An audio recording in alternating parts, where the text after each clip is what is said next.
తీయదనం తెలుగు జాతి గొప్పతనం తెలుసుకున్న వాళ్ళకి తెలుగే ఒక మూలధనం.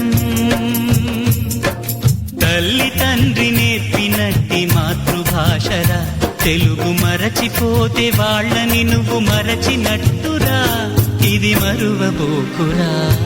తెలుగు భాష తీయదనం తెలుగు జాతి గొప్పతనం తెలుసుకున్న వాళ్ళకి తెలుగే ఒక మూలధనం.